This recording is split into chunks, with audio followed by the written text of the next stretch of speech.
fragmento que paso a leer forma parte de la obra de Sartre Merleau-Ponty, Dialéctica de la libertad y el sentido, de 1979.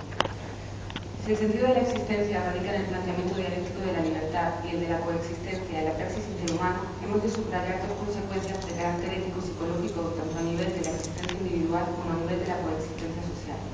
Las dos consecuencias, como los dos niveles mutuamente implicados, como veremos, pueden concretarse mediante la expresión decisión responsable, lo que supone, por una parte, capacidad y poder de decisión y, por otra, responsabilidad en la decisión. A nivel individual, cada uno es el único responsable de su propio destino. El sujeto de la acción individual, el actor por el que se pregunta es ante todo el individuo humano. Incluso si mi destino es la libertad, Merleau-Ponty, cabe siempre la posibilidad de tomar conciencia del propio destino y de elegirlo como tal, Sonny. Rehuirlo es incurrir en la existencia inauténtica, Heidegger, en la conducta de mala fe, Sartre, o en el miedo a la libertad, Erich Fromm.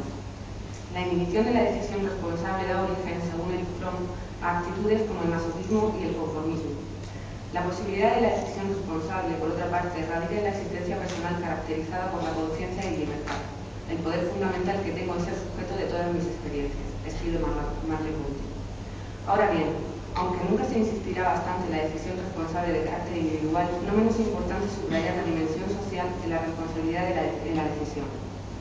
Dada la situación histórico-social de la existencia humana, es innegable la dimensión social de la decisión personal.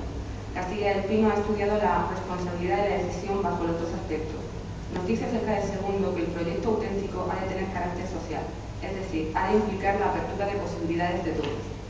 Ahora bien, se han de evitar dos extremos. Por una parte, el extremo inhibicionismo a que conduce la ética individual que carga al hombre de una responsabilidad social abrumadora, con base en el universalismo kantiano. Por otra, el extremo intervencionismo de una ética socialista que adopta por principio que todo sucede en la historia según un proceso sin sujeto. Nadie firma, decide, un decreto de tortura y represión. Nadie viene a decir la tesis de Althusser. Nadie se pregunta por el sentido de la historia que nace en Portugal. No hay decisión responsable, participación, cogestión, etc., a nivel individual ni social. Todo es fruto de un proceso. No hay tampoco hombre, porque el proceso siempre es humano. Cabe preguntar si la dialéctica de lo real está solo en las cosas o más bien, como sostiene Merleau-Ponty y Castilla del Pino, en la experiencia interhumana. Observa que damos un sentido a la historia, pero no sin que ella nos lo proponga. De ahí que la responsabilidad individual y social tienen también una dimensión histórica. Cuando Sartre ha captado esta, escribe: lo importante no es en lo que se ha hecho de nosotros, sino en lo que nosotros podemos hacer de nosotros mismos. Ahora bien, lo más importante aún es llegar a comprender el sentido de la historia a nivel social de tal modo que toda decisión gubernamental abra las posibilidades de los otros. Negarse a leer el sentido de la historia, cerrando tales posibilidades, libertades, se llama irresponsabilidad o monopolio de la verdad dictatorial. Afirmar al hombre como razón y libertad no es resolver su problema, al contrario, es despertar el problema del hombre en una época en la que lo que cuenta es la máquina que calcula y el cerebro programador.